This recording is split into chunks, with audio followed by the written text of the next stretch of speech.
run a mental model where you've got like 10,000 unique things, and you need to bat 10,000. Not 9,999. Yep. 10,000. Got to be a home run every time.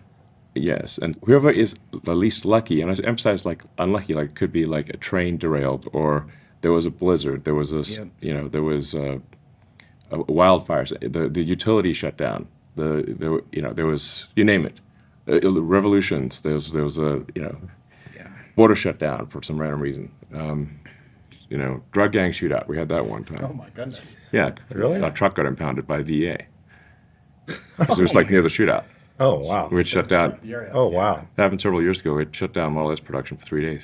Oh. Because like the truck got impounded on like a Friday, and then the DA wasn't open, and the impound yard was not open until Monday. County workers. So literally, like we need and it was just carpet for the Model S trunk. You can't like ship people, cars with no carpet in the trunk. Yeah. Yeah, it looks weird because you see the all the body stuff. It looks not okay. I've pulled it out before. It would be rough if that was what you got at delivery. Yeah, You might get a few complaints. Yeah, so we can, we had to wait until we got the truck back from the, Do you have their numbers? That's not something that can probably be shared, but hearing that now, what an incredible story. I mean, honestly, if there's so many different reasons that you could possibly imagine. Yeah, you must have a lot of stories like that too. Yeah. The full list of all the reasons for supply chain interruptions or internal issues is comedically long, I think. So. Well, I just wanted to take a moment and kind of step back. So the reason we're here, right, is because of the early days of Tesla, right? There's a lot of misinformation. Yeah. And I know you and I have kind of gone back a little bit over that. And so I thought, this is the time to just potentially set some of the misinformation straight and really just kind of let you speak on how things happened during those days. And so I wanted to step back and just really, what gave you the vision first off to even step into electric vehicles? I think you made a comment one time you were on a date or something like that. You asked the girl, like, I guess she wasn't sure it was the date, to be frank. When I was actually with Christy Nicholson, who's a writer for Scientific American. And I guess it was like sort of a semi-date. I don't know. We went out to dinner, I guess. So, and I was talking about electric cars a lot. I think I was like 20 years old. So I asked her some question like, "Do you think about electric cars?" She's like, "No, I don't think about them at all." I said, "I think about them a lot." So was there more questions after that, or was that That was the end of the date? No, I mean, yeah, we're still friends today, actually. I think she's coming by Austin in a few months or something. Okay. So I've been thinking about electric cars since I was basically in high school. As just kind of the thing that is like the thing that is sort of kind of the way cars should be if you can just solve range. Yeah. So it's not like if you think about it like an internal combustion engine car, it requires a battery and a starter motor just to get started.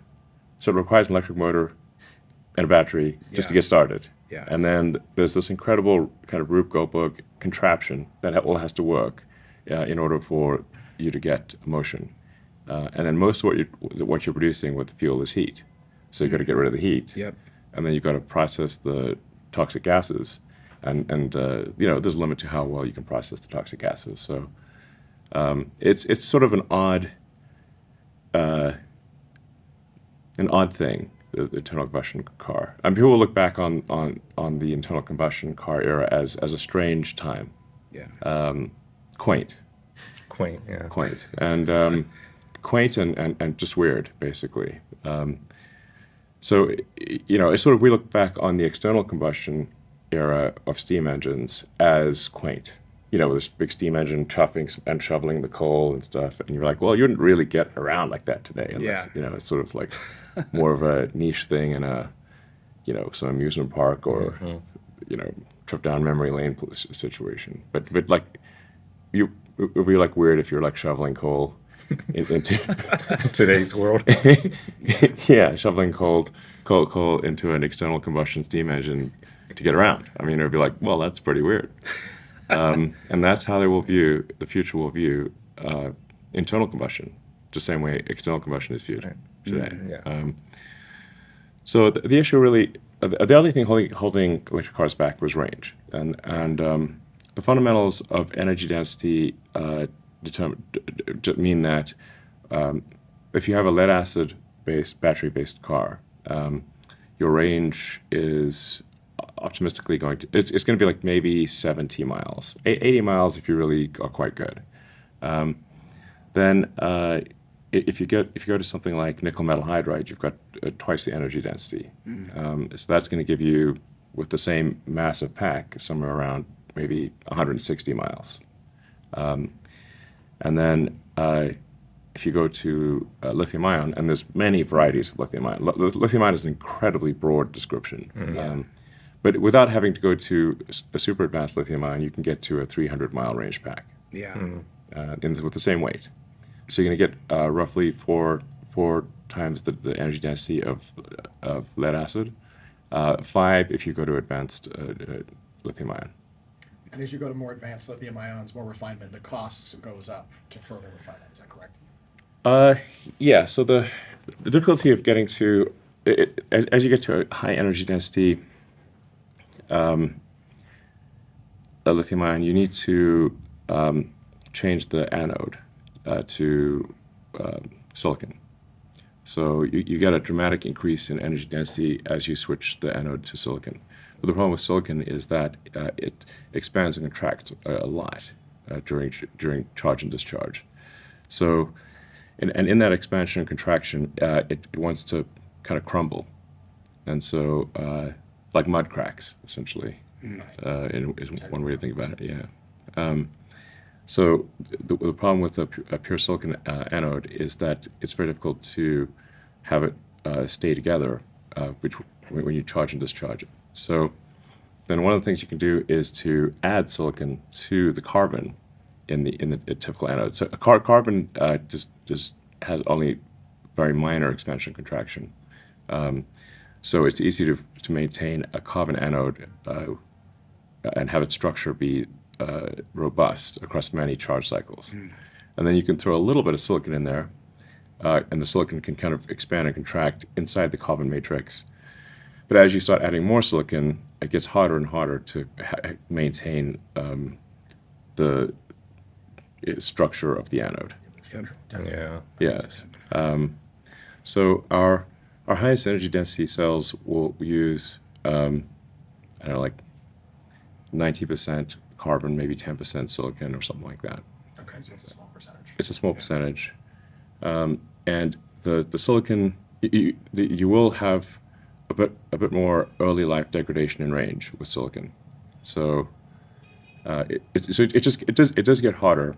There are much higher energy density cells you can get where if you have very precise construction of the anode, like with a chemical vapor deposition type process, and you sort of print it almost like a circuit board situation, such that the expansion can expand and contract without cracking, then you can get to like 50% higher energy density than we have in our cars. But that's very expensive. So it might be suitable for long-range aircraft, but it would not be economically feasible for cars. So basically that situation, that's really the only thing holding back electric cars is range. So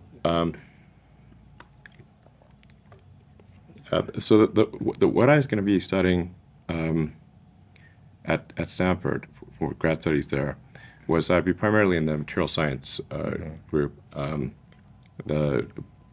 Bill Nix would have been my professor. He's the guy I spoke to when I said that I'd like to put my studies on hold, but I will probably fail. So can I please come back if I fail or when I fail? And he's like, sure, but I don't think I'm going to hear from you again. And that was the last conversation I had with Bill Nix. Oh wow. He was an oracle. Yeah. He knew. He knew. Yes. Yeah. Well. But that's essentially what I was going to be studying at Stanford. This is back in '95. Was how to improve the energy density how to solve the energy density problem for electric vehicles. Oh, crazy. Yeah. So so like I'm not some like Johnny come lately to electric vehicles. The point is that I was thinking about electric vehicles like all the way back to high school, you know, like literally talking about it on dates at age 20. You know, so I've been like a electric vehicle, you know, proponent since like I was, you know, a teenager basically. So, and that's what I was going to be studying at Stanford is like how to make the cars go far enough that you don't on some energy storage system that you don't need batteries. So the idea that I actually had at Stanford was, which I think some others are trying to pursue at this point, but it isn't necessary, was to use advanced chip making equipment to develop a solid state capacitor with enough energy density to get 250 miles of range in a car. So, and the idea was that if you can piggyback on the process on advanced chip making processes where there's like tens of billions of dollars of R&D being spent every year to have to make chips that are precise at the molecular level, then maybe you can make a capacitor where you've got enough surface to volume ratio, and you can stop the electrons from tunneling across. If you make the sort of insulator too thin, that you'll actually quantum mechanics will make them teleport across, which is you know, so it's not like things get weird at a molecular scale. Quantum mechanics is very weird. It's like my quantum mechanics course in physics in final year was harder than all of my other courses combined. Wow. So it's like it's intense. What's your outlook on solid state? Do you think it'll ever get figured out? Well, the solid state capacitors. Yeah. I think it's possible to make capacitors that are much better than what we have right now. So.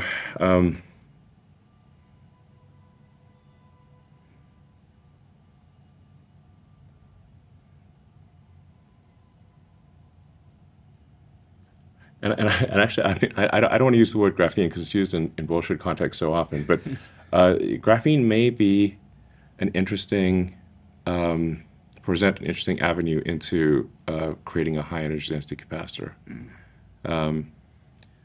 So, like that could you'd have to have a lot of layers, and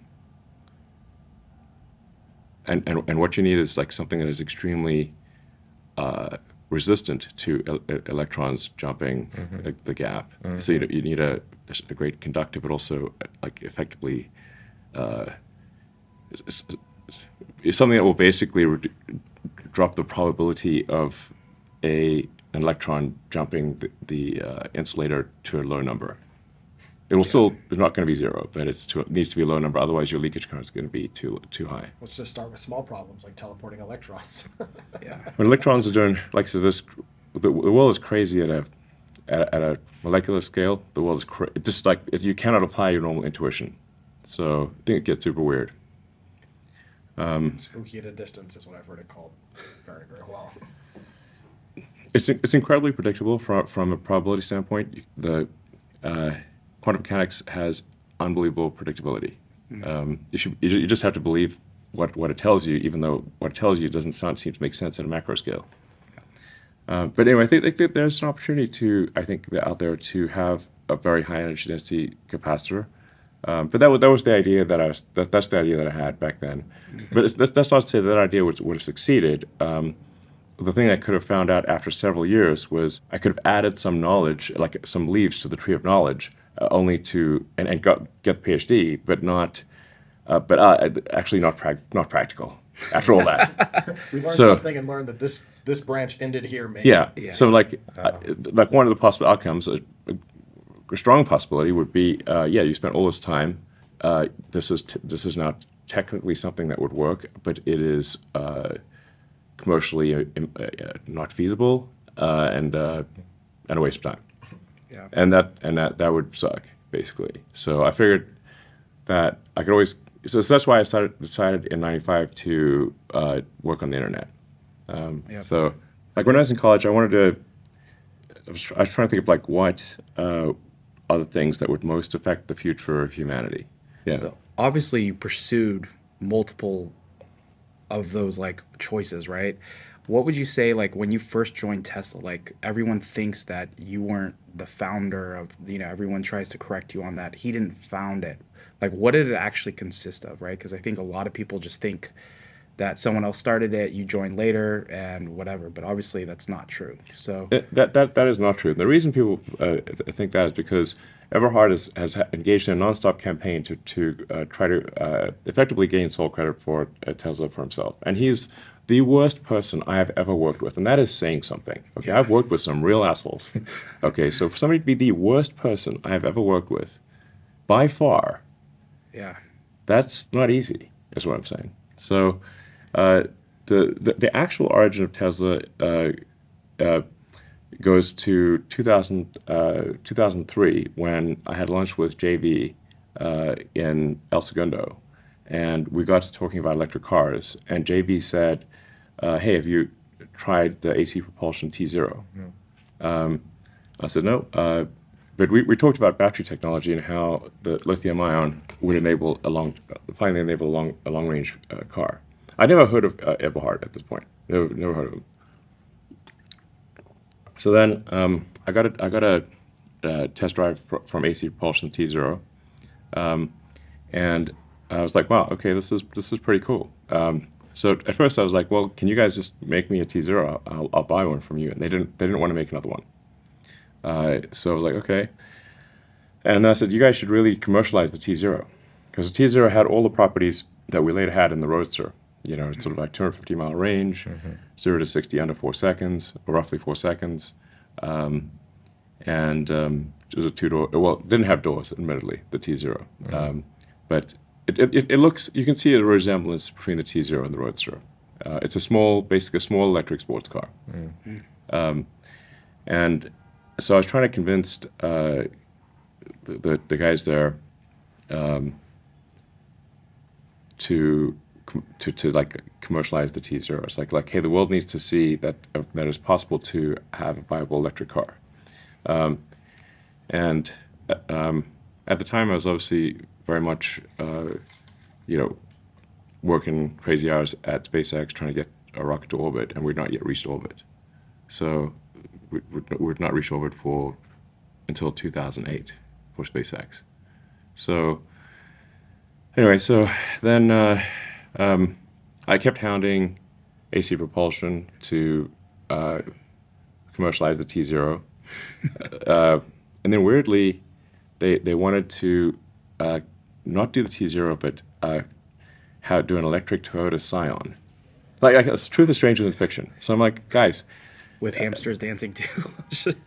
I mean, the thing is, like, the batteries and powertrain at low volume are going to be very expensive, yeah. and so like no matter what, you would have to have like maybe a $70,000 or $80,000 electric Scion, or you could have, for argument's sake, a $100,000 electric sports car. And people are willing to pay $100,000 for an electric sports car, but they are not willing to pay, let's say, $80,000. Like, you'd only save a small amount, because the battery pack and electric powertrain are overwhelmingly what is expensive. But I even said, listen, if you guys actually want to do an electric Scion, I will fund 10% of it, but you have to find other people who will fund the other 90%. And the only people who are willing to do 10% were me and Sergey Brin. And so then that project stalled. So then I sent I think it's Tom Gage an email saying, like, listen, if you guys are sure that you don't want to commercialize the T0, how about if you let me do that? So I was like, I'm going to start a company to commercialize the T0. So then Dan said, well, if you're interested in commercializing T0, he knows 2 other groups that are also interested in doing it, and would I like to meet them? I never met the second group, but the first group I met was Eberhard, Tarpening, and Wright. Now, Eberhard keeps trying to erase Ian Wright from history as well, because they hate each other. Okay. But all they had was just basically, the plan was commercialized. There were no employees, there were no offices, there was no IP, there was nothing, literally nothing. Yep. There was nothing you would call a company. He said, like, where is the company? I don't know. Where is it? There was an empty shell corporation that had zero value, and no employees, no offices, no designs, no intellectual property, no nothing. Except the general idea, basically, of commercializing the T0, which I had before meeting them. Like, if I had not met them, I would have just moved forward, created a company with JB, commercialized the T0, and gone on our way. And that's actually what happened at the end of the day. Oh my gosh. Except with a lot of grief along the way. Yeah. Okay. So, but in effect, after about a year, Martin Eberhard and Ian Wright could not stand each other, and they made me pick which one would leave. Basically, they can't both be in the same company, so I had to pick one of them. And then I talked to JB, and I was like, what's our least bad option here? Yeah. And it was like, okay, we'll say goodbye to Ian Wright and keep Martin. I mean, so. But anyway, like the key, I think the key point here is when somebody says like you're invested in a company, it's the money that I provided was the least important thing that I provided to the company. There was no company. Mm-hmm. And if I had not met them, I would have just moved forward and created Tesla, and I think it would be indistinguishable from what it is today. You would not be able to tell the difference. I think we could have avoided a lot of drama as well in the early days. So, yeah. I would, like, if there's one thing I could go back in time and say, I wish I had never met Martin Eberhard. So if you could go back in He's time. the absolute worst. Yeah. In case I haven't made that clear. Yeah, clear. The worst.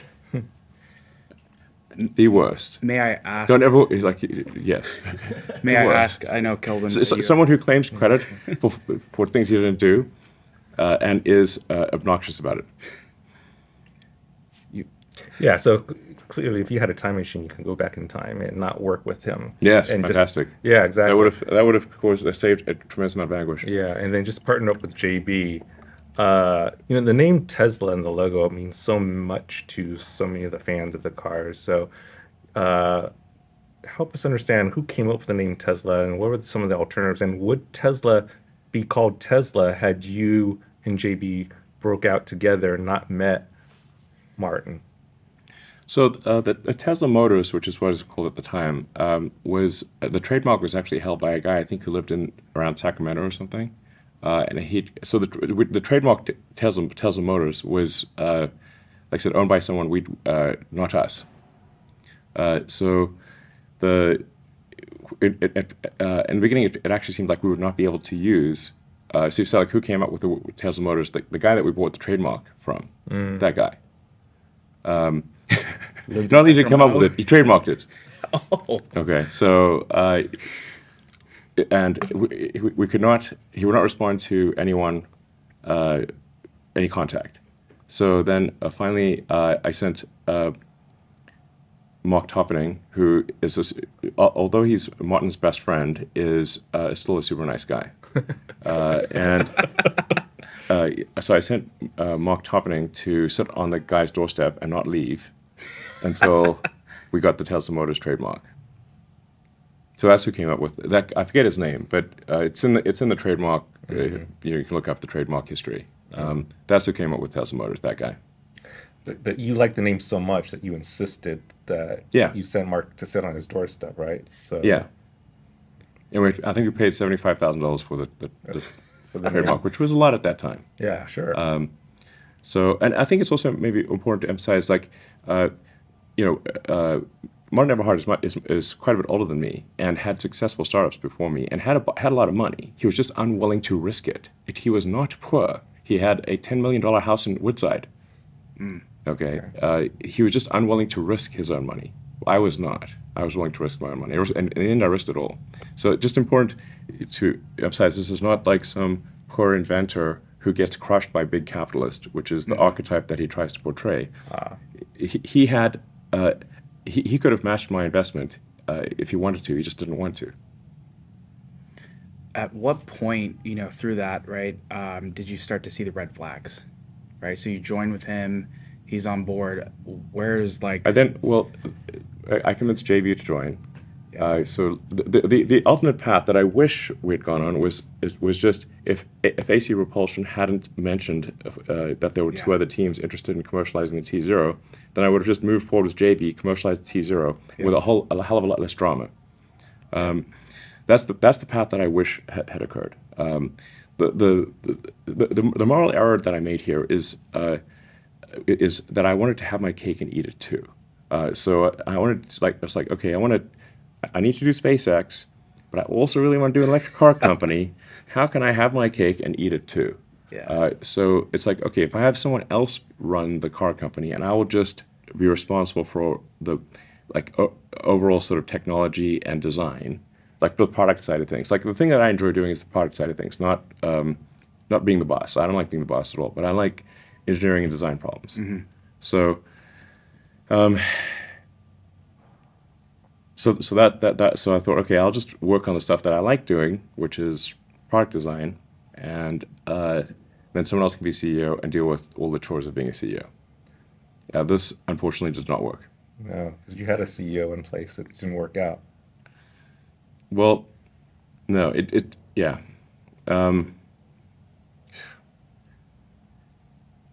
Things finally came to a head in mid 2007. Where Martin just flat out lied to me about the cost and readiness of the car, and I actually gave him an opportunity. I said, Martin, what is the cost of goods of the car? Like, how much is it? Like, what are we tracking to, and is it above the price that we are charging? And I actually knew the answer because an investor had joined. Who had audited the costs, and that investor told me, like, hey man, the numbers he's adding up for the best case long-term cost of the Roadster is $180,000. I think we were like selling it for $85,000. Yeah, so that's like huge. Yeah, you can't make it up on volume. Yeah, Use money, we're gonna make it up on scale. Yeah. Rivian has that problem right now. Mm-hmm. Yeah. So. Yeah. So basically, I was like, well, this is extremely messed up. And he also said that, like, about the sort of new investor came in, said that about a third of the car works, about a third of the car is super late, and a third of it will never work at all. Oh. I'm like, okay, this is pretty bad. So I called Martin and said, like, Martin, what's the cost of the car? And he said he didn't know. So like, okay, he's flat out lying to me. Because I asked, did you tell Martin this? And he said, yes, I told Martin this. So when I then called Martin and said, what's the cost of the car, Martin? Oh, I don't know. Are you sure? and that when he did boldface lied to me, I was like, that's it. He can't be CEO anymore. So we had a board meeting, and we fired him unanimously, including the people that he had appointed to the board. Wow. And at the time, we did not know the full extent of the situation. So we kept him on, like. He was in the company, but fired as of July of 2007, and then I still didn't want to be CEO of the company, so I got like an interim CEO, but I was effectively. It's fair to say I was de facto CEO from July 2007 because in bringing in an interim CEO, this interim CEO did not know anything about cars, so I had to basically increase my time allocation to Tesla and help the new CEO figure things out. And this is all happening as we're sort of progressing into 2008. And it,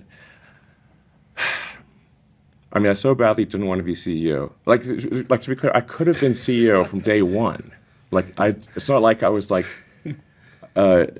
I had like majority ownership on day one. Yeah. Yourself, yeah. Yeah, because I'm now CEO. If I wanted to be CEO, I could have just made myself the CEO anytime I want. There's no need for any machinations or Machiavellian anything. I just could say, I vote me CEO, end of story. Yeah. So it's because I was trying to not be the CEO that things became problematic. Yeah.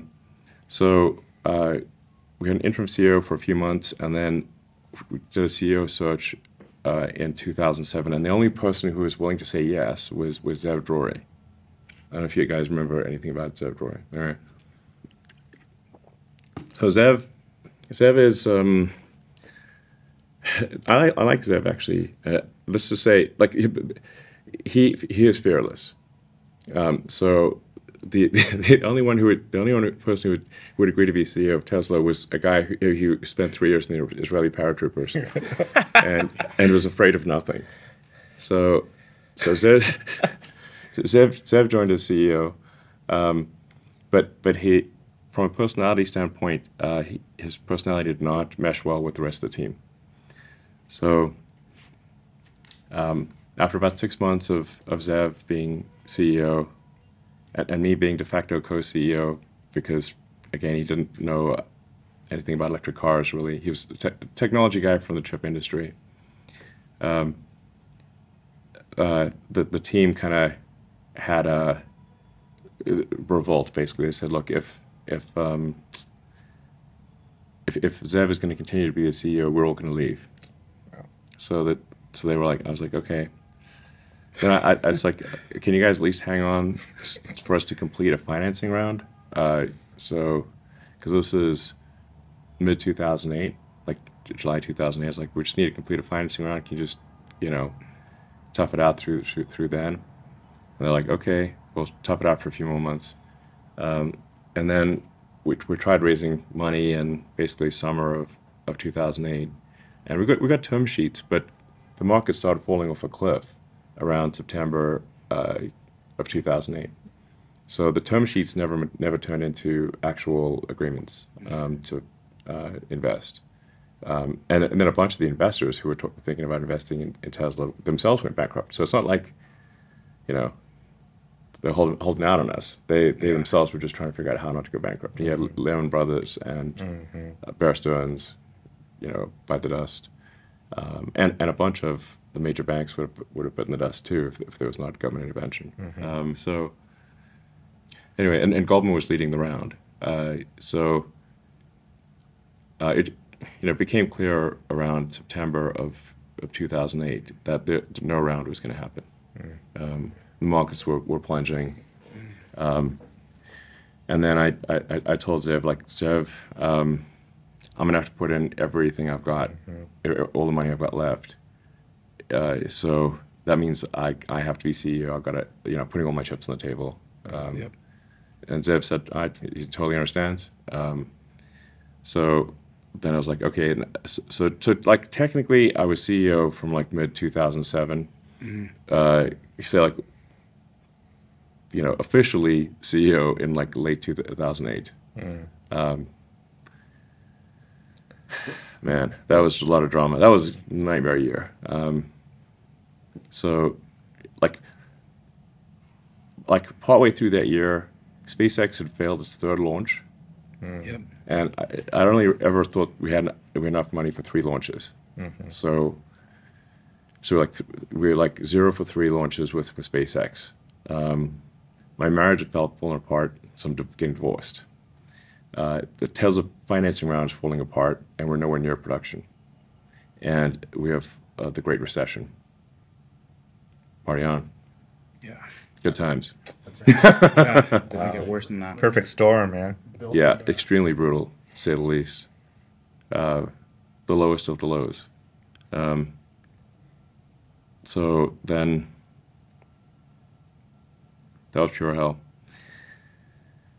So, Can I ask one? When you took over as CEO, this is a piece that a lot of people I don't think I've ever seen documented. Where was product development exactly? Like, how far along was the product in the making when you took it over? Because I think a lot of misconceptions. People have this idea that you showed up to a done product. No, I oversaw the product from the beginning. So, like I mentioned earlier, my role was effectively like chief product officer. The thing that gets confusing is that normally someone who's chief product officer is not an investor. So people get confused, like, which one are you? It's like, I'm both. And the money was the investment was the least important part. It's just that I believe in putting your own capital at stake if you're going to start a company. like whatever the opposite of other people's money is, I think is the morally right thing to do. So, like if you're not prepared to invest your money, then why should you ask others to invest theirs? It's not right. Great. That's why I invest. And for my first company, Zip2, I had no money, so I could not invest in Zip2. That's Your why. time. No, like starting Zip2, just like when I put grad studies at Stanford on hold in '95, I had $100,000 in student debt, and because I didn't start the Stanford quarter, that means that I didn't have access to student housing. I lost my student stipend. Yeah. I mean, like, and I had like $2,000. So, and like more than $100,000 in student debt, and one computer. So, and that summer of '95, I wrote the first maps and directions and white pages and yellow pages ever on the internet. Yep. Personally, by myself. It's insane. Yes, it's insane. 95. And they were like, well, what web server do you use? I don't use web server. I just read the ports directly. I don't have time to move data between one processor and another. I just read the port directly. Why do you need a server? It's port 8080. Problem solved.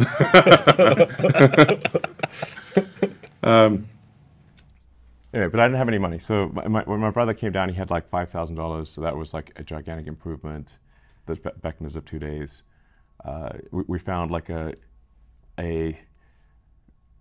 sort of an attic sort of office where there was like a hole in the roof and water like piled on the floor and the rug was all stained.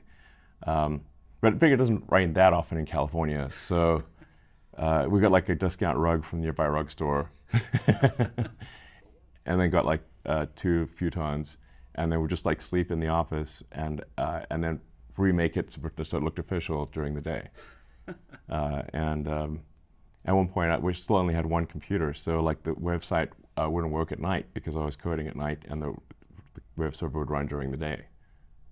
And the way we got internet access was there was an ISP on the floor below, so I just ran an Ethernet cable through the ceiling, drilled a hole in the floor, ran it through the ceiling tiles, and plugged it into the ISP below. They never knew. No, they did know. They did know? Oh, yeah, okay. but they're like, we'll give you a real cheap rate if you can just plug in directly. So I didn't get like a permit or anything. You know, I just drilled a hole in the floor and took the cable down and plugged it right in. So it was like, okay, we don't need it. Buy a T1 or a router or anything from Cisco. Then when my brother came down, we managed to get a second computer. So then it could be like, okay, this one can run and I can code on the other one. Yeah, so this is like, we didn't even have an apartment. We just would basically go shower at the YMCA on Page Mill and El Camino, which was like, pretty easy to walk to. So just to give you a sense of like how little money we had in the beginning. It was like nothing. Yeah. and eat at the Jack in the Box, if you know the Jack in the Box. Yeah, but one thing I wanted to clear up was how did the journey of all of the founders like kind of taper? So obviously Eberhard was fired. Yeah. What happened with JB and all the rest? Like how was like their journey and kind of their role even towards? So, yeah, I mean I think it's like it'd be accurate to say that there were like 5 co-founders of Tesla. And even though I despise Martin Eberhard, he obviously would be one of those 5. And Ian Wright should also be considered one of the 5. Like essentially, like who was there, when the company basically had nothing, was nothing, and that's the 5 people. Now the people that were like essential at the end of the day were JB and me. So there would not be a successful Tesla otherwise. It would never even have gone into production. And I think the evidence for this would be like, hey, we fired Martin, and gave him a bunch of money. Great, start a car company. He did try. It did not succeed. Yeah. So if you're so awesome, why didn't it succeed? Yeah. And why did nobody leave with him? Yeah. If somebody's awesome, so they leave, good people leave with them every time. Not one person left. That's a tell right there. Yes. All of us have left companies and had team members follow us along. So if you can't do that as chief executive when everyone knew you, that's not a good sign for what you did there. Yes. You're trying to figure out the truth of something. Mm-hmm. Who followed? Did no one follow? Okay. If he's a good guy and I'm the bad guy, why they all stay with me? Yeah, They it's wouldn't. very clear. Exactly. Yeah. And a top-notch engineer in Silicon Valley has like 17 job offers. They can work anywhere. Yep. So if don't respect the person they're working for, they're going to work somewhere else. And frankly, people could have gotten way more money than Tesla was offering, and with less risk. So it's like, okay, so they could go work at, I don't know, Apple or something, and make more money with less risk, and they didn't. And Tesla today and SpaceX are rated the top places to go by graduating engineers. Yep. Why is that? Yeah, it's very clear. Yeah. So,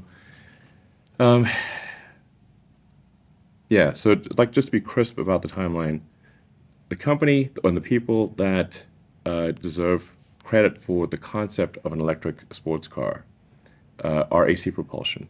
Yeah. And the T0. Yeah. So they deserve a lot of credit.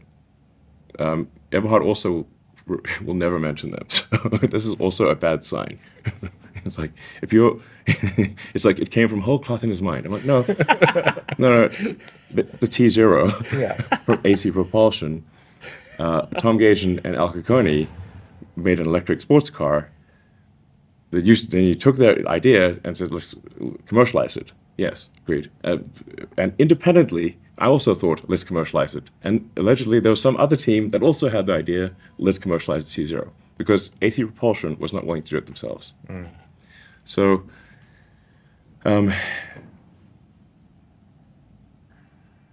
but from the beginning, I oversaw the product development. In fact, Eberhard blames me for a bunch of the issues with the car, saying, like the reason it was expensive was because Elon insisted on all these things about the car. It's like, okay, so if I was controlling the minutiae of the product design, but I also had nothing to do with it, which one is it? I can't be both. I can't be blamed for micromanaging the design of the car, but also have nothing to do with it. One of the two, these are incompatible. Yep. So I agonized over every inch of that car.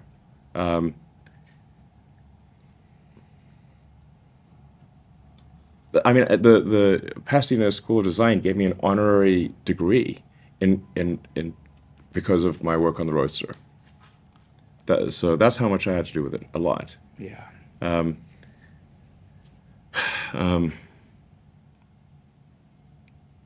But the issues, the problems with production.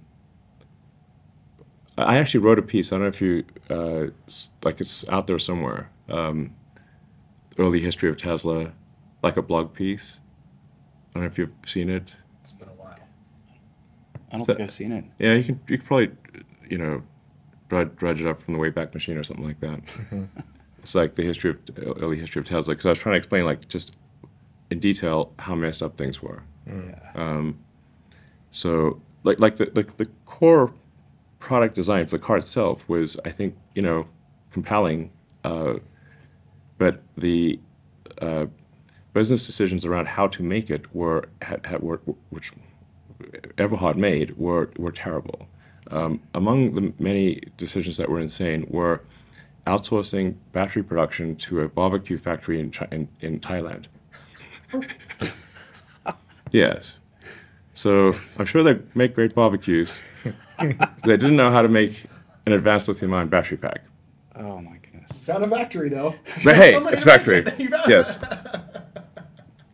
Are we even sure if it was real, right? That's just Literally. Yeah. So like the cells would be made in Japan, then be shipped to Thailand, then be put into a battery pack, then go on a boat again to England to be put into a car, and then that car would then go on a boat again to California, which is the initial market. And so it was like this ended up being like a 5 or 6 month long supply chain. So if there was any problem with the cells of the pack, you'd have basically half a year's worth of inventory that you'd have to write off. Yep. and cars that didn't work, which is basically what happened. So the barbecue company in Thailand was just utterly unable to make a battery pack. They'd never done anything like it before. So much drama. Martin did not want to change the motor size or power electronic size from the AC propulsion design, which then therefore required having a 2-speed transmission. There were 3 attempts to make a 2-speed transmission. They all failed. And I think on the order of $10 million was spent just trying to make a 2-speed transmission. After we fired Martin, I said we're just going to make the motor bigger and the power electronics bigger and get rid of the 2-speed and just have direct, no transmission, just a direct drive. Need differential and an RPM reducer basically, but you no longer have to have a clutch. So we just made the motor bigger, power electronics bigger, got rid of the transmission. So then now no transmission in the normal sense of the word. When we first, for the very first cars that went into production, they still had that crappy 2-speed transmission. It was just stuck in first gear. So it had like top speed of like 65 miles an hour or something like that. And with some chance of seizing. So the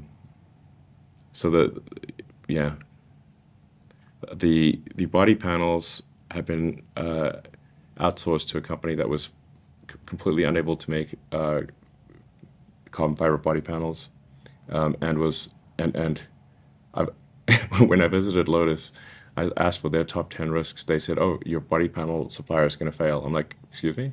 And this was like a Friday. I'm like, "Well, let's go there right now." It's like Friday night. So we went to the body panel thing, and just like the tools were just the wrong. They were all wrong. They didn't fit. Like any given body panel had to be basically hand massaged, so like make it in the tool, and then it'd be wrong. The tool was wrong, and the process was wrong. So then you had to basically handcraft each body panel in order to make it vaguely fit. And even after that, the body panel gaps were so bad with the trunk that you could literally fit your thumb between in the gap. It was like messed up beyond belief. And I was like, wow, okay, these guys have a 0% chance of succeeding. Mm-hmm. So then we had to transfer the body panel production to this company, Sortera, in France. So then I ended up camping out in France for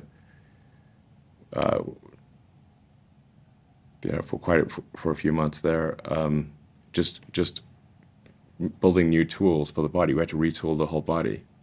So Sortera was capable of making the body, but you still needed to retool the thing. So we had to retool the entire car body. So let's see. We changed the car body. The battery pack was I shifted production of the battery pack to Menlo Park, or basically to the Bay Area, technically San Carlos, I think at the time, and switched final assembly to the car dealership on El Camino, the Ford car dealership. If you watch Revenge of the Electric Car, you can see some of these scenes. So instead of having Lotus, so we'd make the battery pack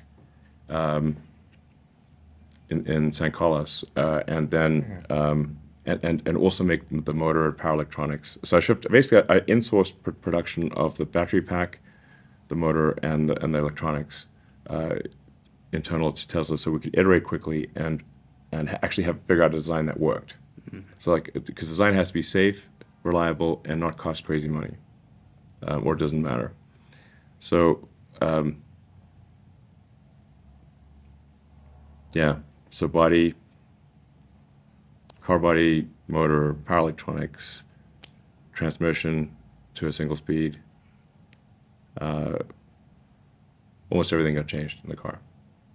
So we had to recapitalize the company, and it took about 2 years before we could actually be in real production, like from mid-2007 to mid-2009.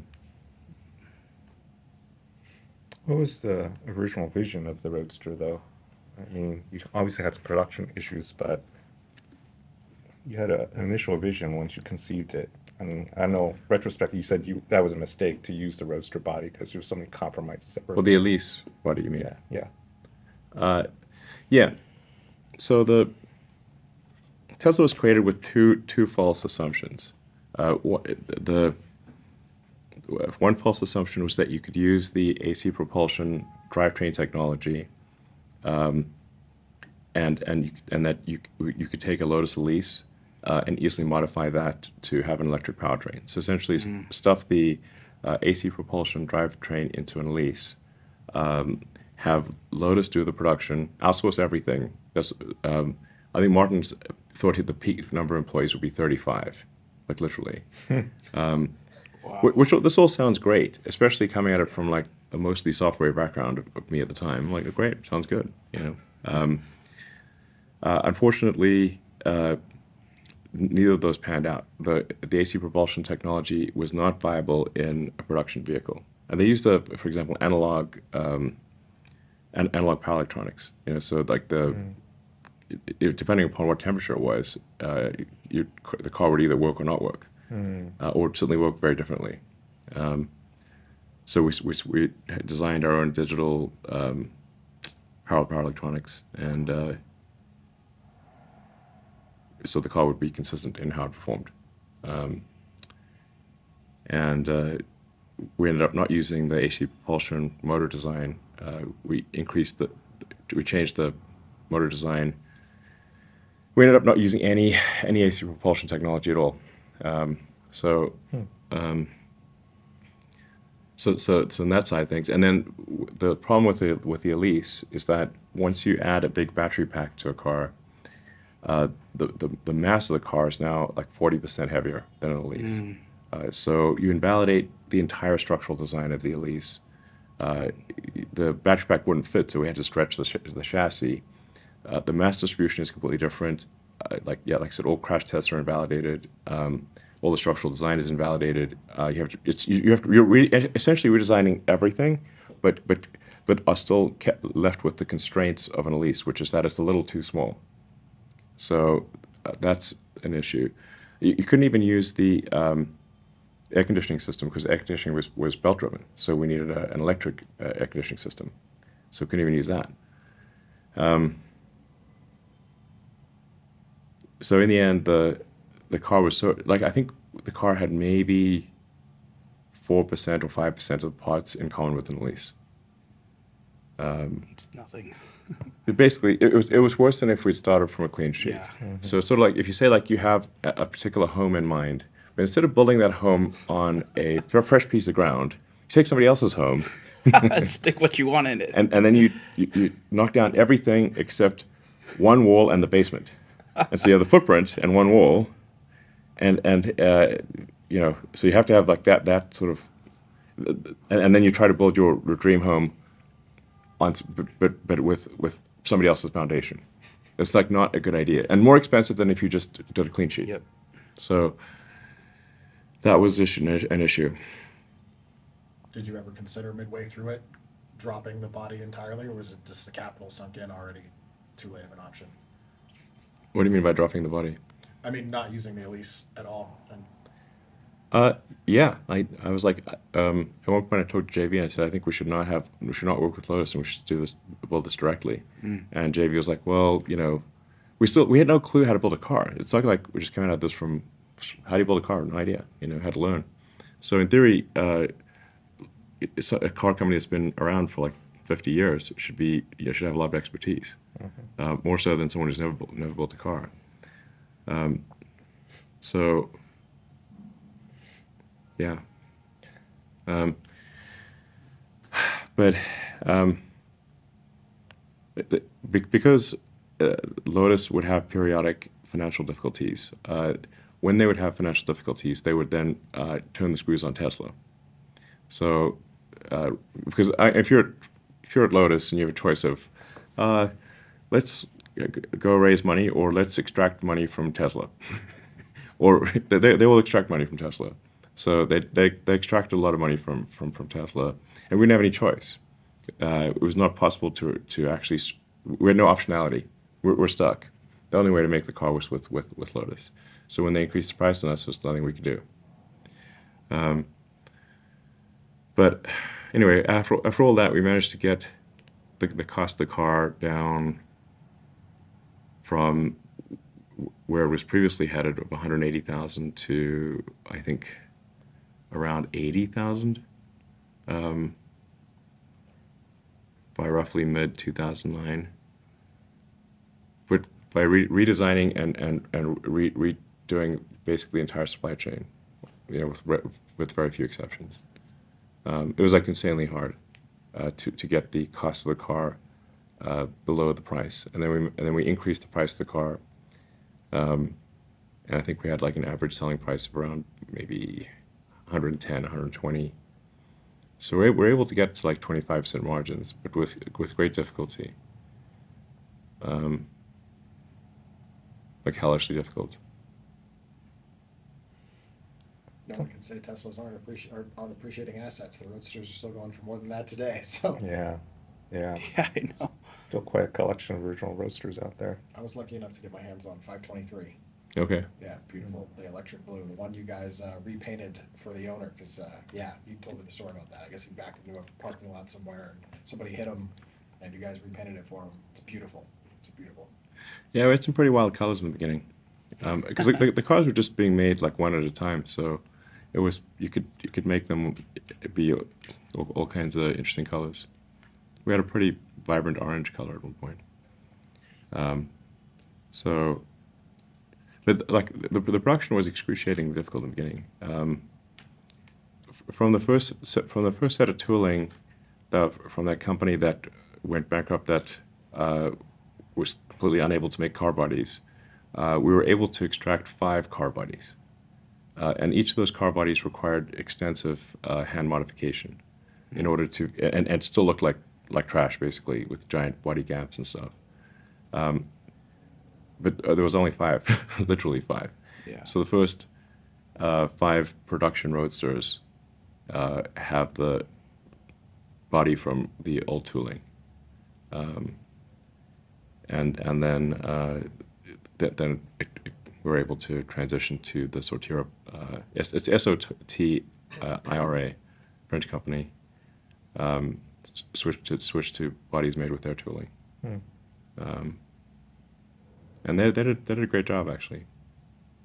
But I remember having to talk the production team there into working a lot more than they would usually work. I mean, not that they have a good work ethic, but they're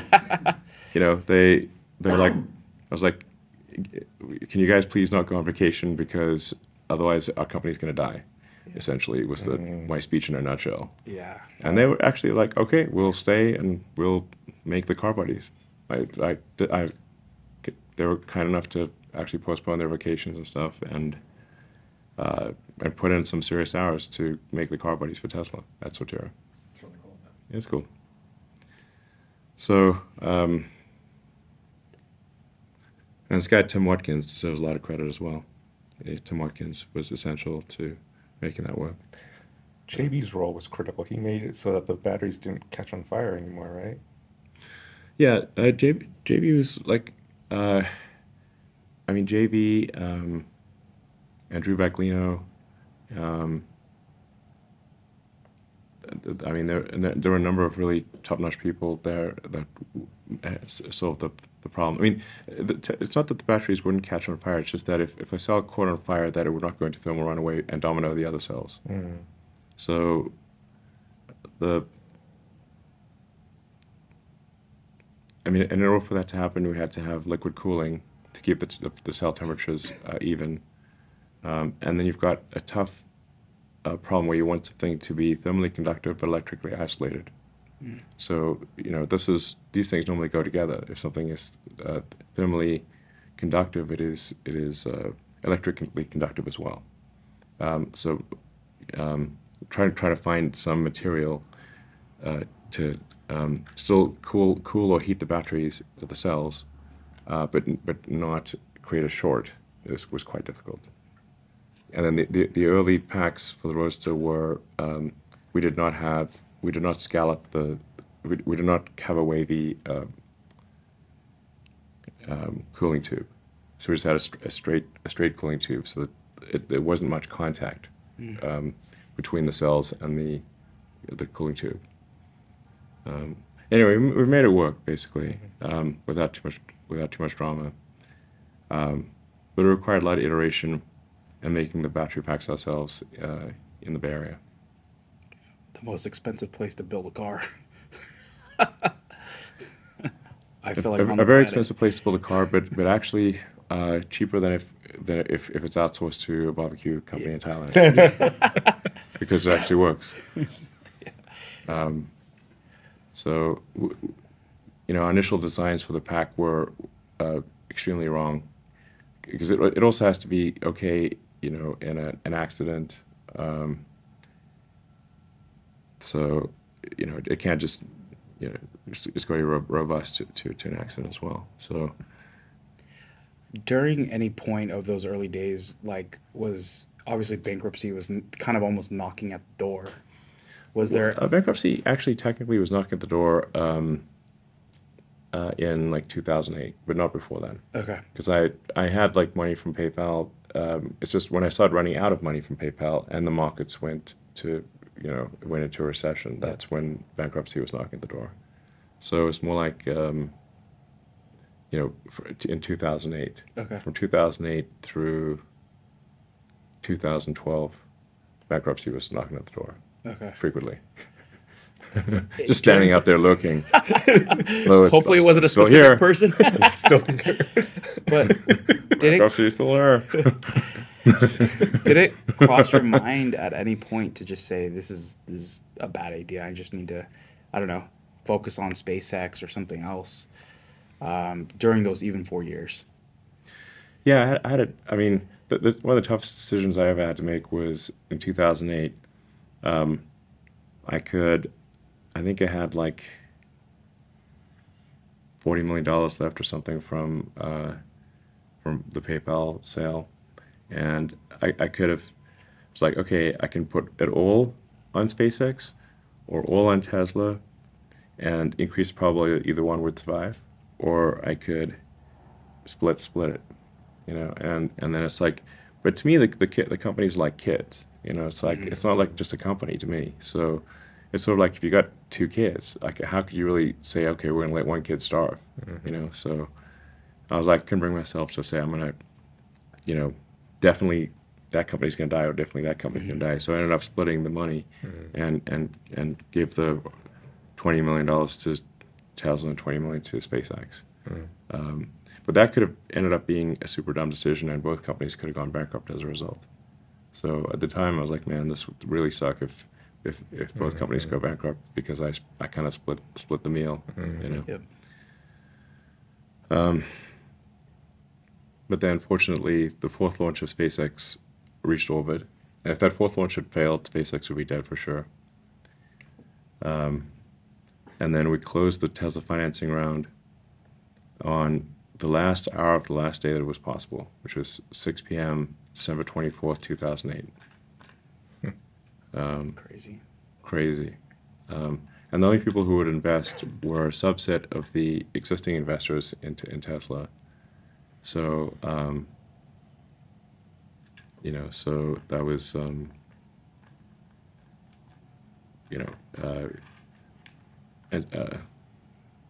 it was like Antonio Gracias, Aaron Price, Steve Jobs, and I think there might have been a few others, but those are the 3 main ones. And then Vantage Point, who is the worst venture capitalist on the face of this earth, and Alan Salzman, who's a second only to Martin Eberhard in douchebaggery. He actually wanted Tesla to go bankrupt so he could recap the company, and literally that was his strategy. What a douche. Anyway, they refused to allow an equity. Like, we tried to do an equity round, they blocked the equity round. So then the only way to get because Salzman and Vantage Point, little known fact, wanted to deliberately try to bankrupt Tesla in December of 2008, with their nefarious plan being it would go bankrupt, then they would zero out the equity and recap the company and own the whole thing. Pennies on the dollar. Pretty evil. Yeah. Yeah, but evil, but also dumb. Because like once a car company goes bankrupt, you lose confidence with the customers, and like people are like, well, this company went bankrupt, and the suppliers are like, this company went bankrupt. I don't want to supply you parts. Yeah. So their nefarious plot would have failed. But anyway, so but the good investors agreed to match the 20 million, so then Tesla would have $40 million. So that's but because it could not be an equity round, it had to be a debt convertible to equity round because Vantage Point had blocking rights on the equity. Yeah. This is like some deep lore basically. And that actually was very difficult for the venture investors because the terms of their investment was like they were not debt investors, they're equity investors. So they had to actually go to their partners to get an exception for Tesla to say this is debt convertible to equity, and it only is convertible to equity if at some point in the future Vantage Point agrees that to allow it. It's a tough position to invest in. Yes, especially while General Motors and Chrysler are going bankrupt. So During the recession. yeah, I mean, I tried to raise outside money, and people were angry that I even asked. Like when I called to try to raise money for Tesla, like we got zero outside money in that December 2008. Because it's like so many companies were going bankrupt that they were like hell no. So we managed to get this like squeak through with a convertible debt round that basically just matched the money that I put in, which is everything I had. And then I had like zero money and not even have a house or anything at the end of 2008. My ex-wife had the house.